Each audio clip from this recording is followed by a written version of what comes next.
Hey guys, welcome to my channel. I hope you're all doing very well. So, I just watched Argylle.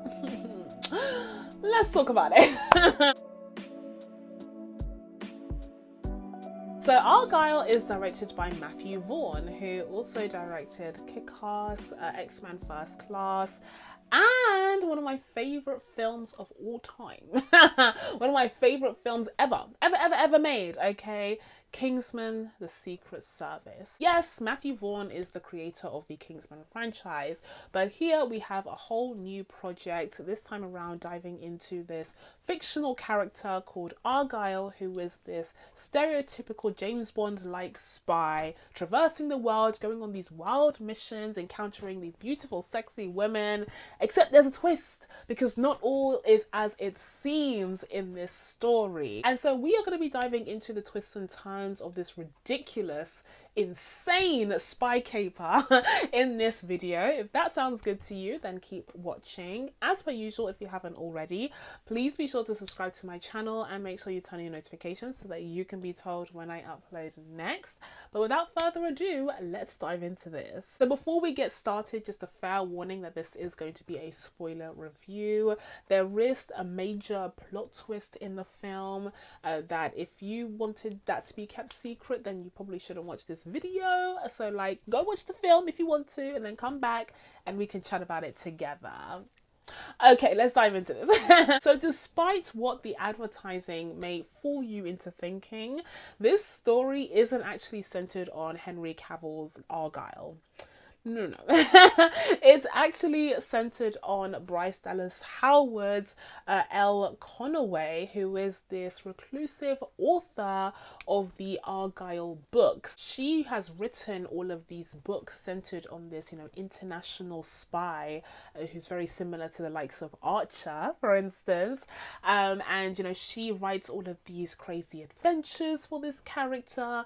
And in her mind, the way that she visualizes him is as Henry Cavill with the most disgusting, horrific, criminal haircut I have ever seen. If I was Henry Cavill's agent, I would have put up such a fuss, because like, what do you mean you want my client looking crazy on screen? But considering how insane this whole film is, it's very much in line with the tone. But yes, Bryce Dallas Howard's Elle Conaway has created this series of books which are incredibly popular. She has loads and loads of fans, and as an author she is so clever and well researched that she's even been able to predict real world events, real geopolitical events that have taken place. Somehow it seems like she's this kind of psychic who knows it all, and perhaps it's just because of her in-depth research, or maybe there's a different twist at play, giving you a chance to click out if you don't want to know.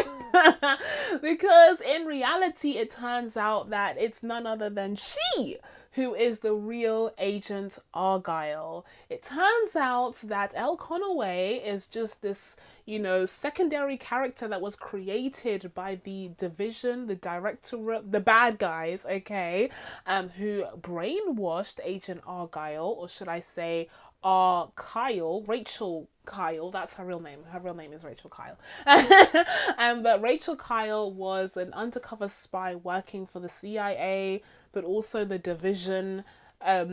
It's very confusing, but she ended up being brainwashed. She had amnesia, so she couldn't remember her past life, but somehow the bad guys were able to kind of siphon little details just enough so that she wrote her series of books based off of her actual life, unbeknownst to her. Now at the beginning of the film, Ellie isn't aware of any of this. She's just working on her 5th or 6th book, but she's hit with some writer's block. She doesn't know how to finish off I think it's the 6th book in the series, and so she's looking to travel back home to her parents' house, and that's why she, gets a train. She's too scared of planes to fly, but that's why she ends up stumbling across Sam Rockwell's Aiden, who ends up being an actual secret agent. Now, it's real handy that he ends up on the same train as her, because it turns out there are a bunch of people who are out to get her. There are a bunch of people, okay, who are out to kidnap her because they've seen how she's been able to predict real world events, and they want to use her for their own malicious means. And so Aiden has to come to her rescue to protect her. And so he fends off all of these bad guys in an action sequence that kind of reminded me of Bullet Train, but was nowhere near as good. And then they end up in London trying to figure out the secret code from this programmer who's managed to find the location of this secret hard drive, which they need to get because that's the MacGuffin of the film. But this MacGuffin is being sought after not just Ellie and Aiden, but also the bad guys over at the Division, which is headed up by Bryan Cranston. All in all, this descends into one of the craziest, wackiest, silliest action sequences I have ever seen in my entire life, especially in a cinema, where ultimately you have colourful gunshots a la the end of Kingsman's Secret Service, but then there's a more unique action sequence in the form of this ice skating sequence that's actually taking place on black oil, on oil slick grounds. So now that you guys completely and fully understand the story from my impeccable retelling skills, let's dive into some of my thoughts on this movie. Now, like I said, I'm actually a really big fan of some of Matthew Vaughn's previous projects. Kingsman: The Secret Service, like I said, is one of my favorite films of all time, okay? I really loved his X-Men film. I thought it was one of the best X-Men movies in the whole franchise.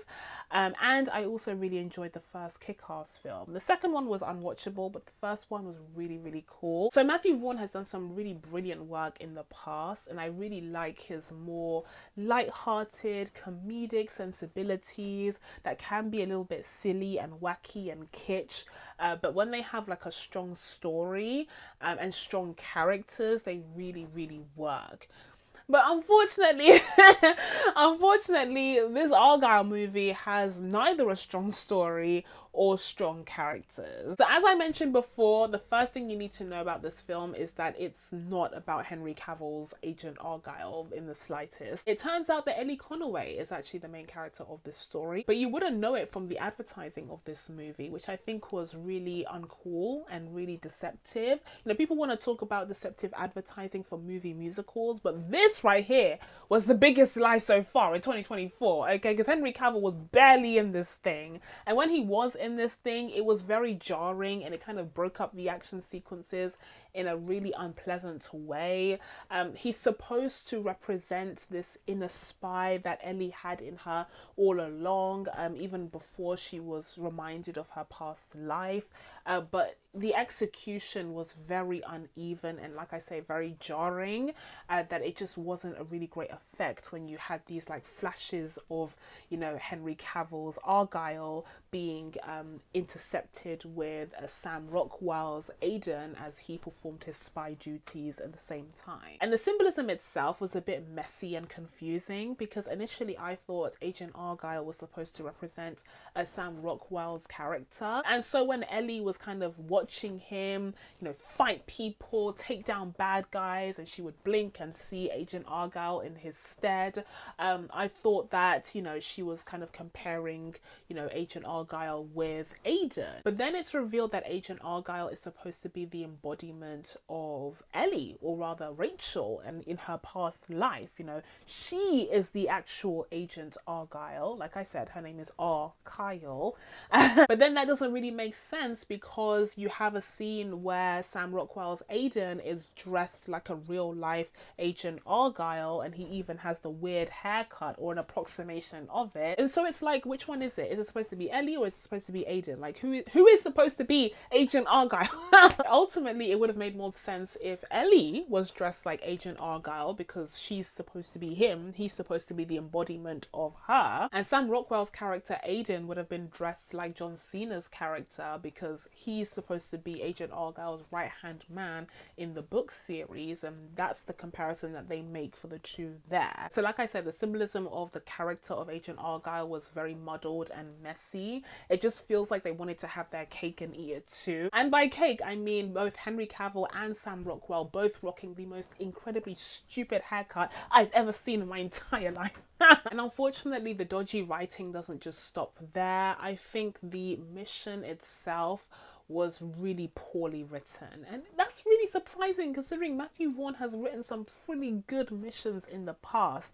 But here you have this random MacGuffin that's just a USB stick that's dressed up as a silver bullet, a literal silver bullet, okay? And also, who's still dealing with USB sticks in this day and age, in this here 2024? Who's still going around with a USB stick, a flash drive? Okay, we know what it is, a USB stick, okay? But they have this random MacGuffin that's being passed around across the world, and it's this encrypted file that has this mysterious information about this mysterious organization, and like yada yada yada. You can tell that Matthew Vaughn didn't really care about the script or the purpose of the mission itself. He just kind of told Jason Fuchs to like figure it out, like yada yada yada, figure it out, just get us from point A to point B somehow. And so figure it out he did. You know, he came up with this extremely generic and very nondescript plot and mission that just had no real stakes. The consequences weren't really felt, and I just wasn't invested in the mission itself. But again, the mission wasn't really the main focus here. It was more about recreating the classic stereotypical spy action thriller tropes that we've seen time and time again. And that would have been okay too had these recreations been good. Like let's talk about it, okay? So yeah, there are lots of tropes that are explored, examined, not really, demonstrated, that's it, demonstrated in this film. And it's just like, it's done so poorly, and like, it's sad because again, Matthew Vaughn can do, like, he's done this before. Hello Kingsman, he's done this before. I don't know what would possess him to. I don't get it. Like, I just don't understand. But it was just so cringe seeing these action sequences that were just very poorly choreographed and executed. The obvious CGI. Oh, the CGI was so dodgy in parts. I just could barely watch, honestly. A lot of the dialogue was so cringe and poorly written. And you can do cringe dialogue well. Like, hello, we have an entire franchise that already made fun of the James Bond tropes in the form of the Austin Power movies. So like we've seen how this can be done well. This just is not an example of it. Like, this is just not good, okay? So the dialogue was poor, the action sequences were poorly executed, and just like overly ridiculous. And overall, above all of this, I think the biggest issue was that the film just lacked heart.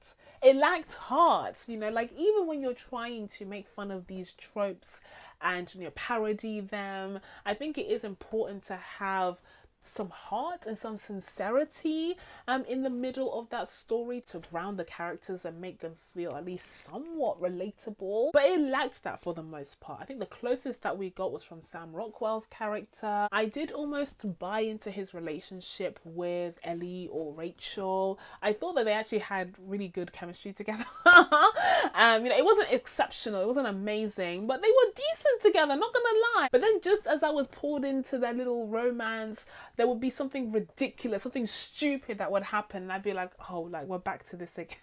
We're back to this nonsense again. And speaking of the cast itself, you know, this film actually had a surprising amount in common with another project that I just reviewed, and that was the Mr. and Mrs. Smith series, in that it's also a project that is centered on espionage and spies, and it's trying to reinvent and reimagine this tried and true genre. But also, much like the series, this movie also has a bunch of cameos sprinkled throughout. And here you have stars like Dua Lipa, who, you know, she tried, like, she did something.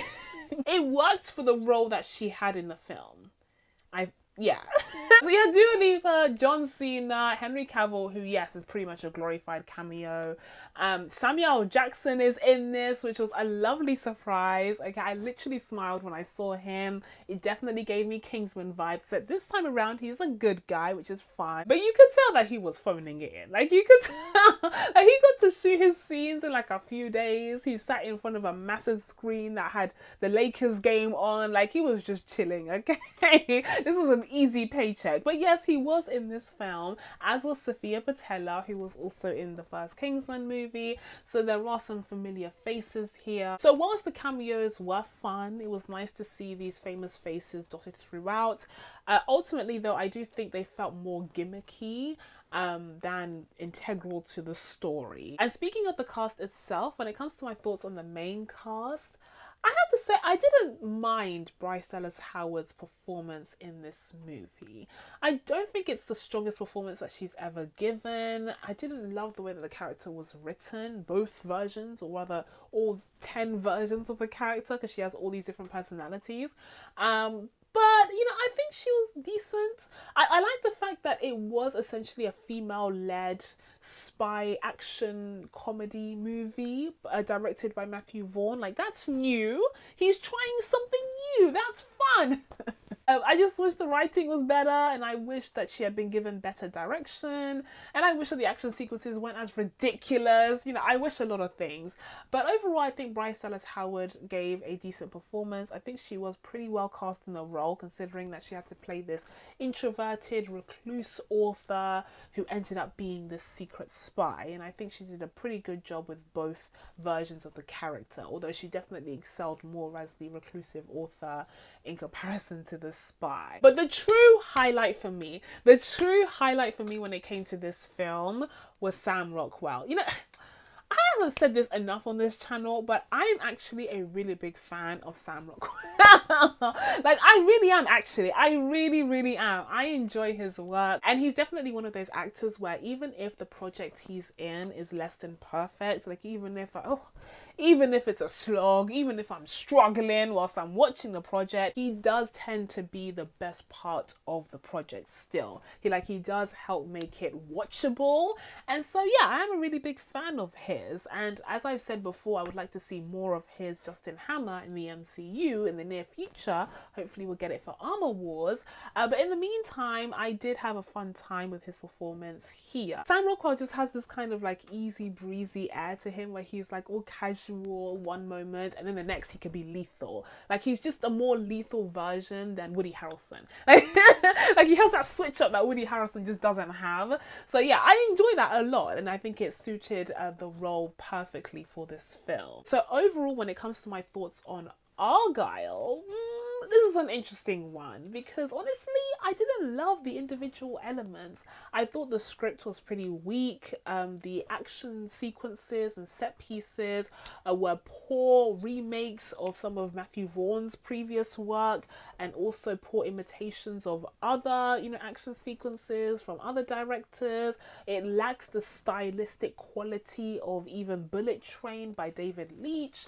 Like it was just a poor imitation of things that we have seen before, and that was before things got super goofy and ridiculous near the end of the film. I thought the film itself was a tad too long. It had too many twists and turns, and very few of them were particularly compelling or surprising. And I thought that the characters themselves were some of the least compelling characters that I've seen in a Matthew Vaughn movie. Even though Bryce Dallas Howard's performance in the movie was okay, especially considering the material she was given, I still wanted more. I still wanted more from the director that gave us the Kingsman franchise. Like, I don't think I'm asking for too much. And by the way, there is a nod to Kingsman near the end of the film. I believe it's during a mid-credits scene, which is, cute or whatever, but I just want to see a Kingsman 3. Like, don't tease me with this nonsense, okay? But even with all of that being said, guys, I have to say, I didn't hate this movie. Like all of that is to say, I didn't hate this movie overall. It definitely has its problems. I can recognize that. And am I going to be rushing out to see it again? Absolutely not. But I don't wholly regret seeing it the first time around. Like, I didn't hate every single second that I spent in the cinema. So yeah, it is an interesting one. I think it's just a little bit better than the sum of its parts. Just a little bit. Just a little bit. And so there were times where I was having a pretty fun time, despite the ridiculousness and the goofiness. And I think I am just more inclined to enjoy Matthew Vaughn's sensibility. It's very similar to how I like Guy Ritchie films and David Leitch films. Like, I like that style of movie making, and I want to see more from such filmmakers, although not with a $200 million budget. Who gave Matthew Vaughn $200 million to make this movie? That's insane. That's crazy. Like, that is so expensive. I hope it's just because of like COVID costs or whatever, but that budget is extremely inflated, and considering the results that we got, it was not worth it at all. But still, even though I recognize all of the flaws and faults of this movie, I can't hate it. So ultimately, I'm going to be giving Argylle a 6 out of 10. Now, before I go, I did just want to share this little story time with you guys, because I had a pretty interesting viewing experience watching this movie in the cinema. But I saw this movie at an Odeon Lux, the one in Holloway to be precise, and I'll share some footage with you guys and show you, because it is one of the most beautiful cinemas in London. It is in an Art Deco, a grade 2 listed building that recently underwent some, extensive renovations, and they restored it to its former glory. So it's a really beautiful cinema, and the screen itself was really big, and it has these like large recliner chairs, and some people got a little too comfortable in those recliners, because several people fell asleep during my screening and they were snoring very loudly. I kid you not, the entire screening sounded like nap time at an elderly home. Like, it was just, like, so many people had just fallen asleep and they were snoring so loudly. It was just chaos and madness. Not to mention there were kids in the screening, because this film is inexplicably a 12 when they should have just gone for the mature rating, honestly, because it's not going to make its money back, please. But yeah, like, it was just a really chaotic screening, which kind of fit the extremely chaotic movie, so I guess that just works. But now, guys, that's it from me. Now that I told you guys my thoughts on Argylle, it's time for you guys to let me know what you thought of this movie if you've seen it down in the comments below. Please be sure to subscribe to catch new videos coming up. Thank you guys so much for watching. I really appreciate it, and I will see you in the next one. Bye.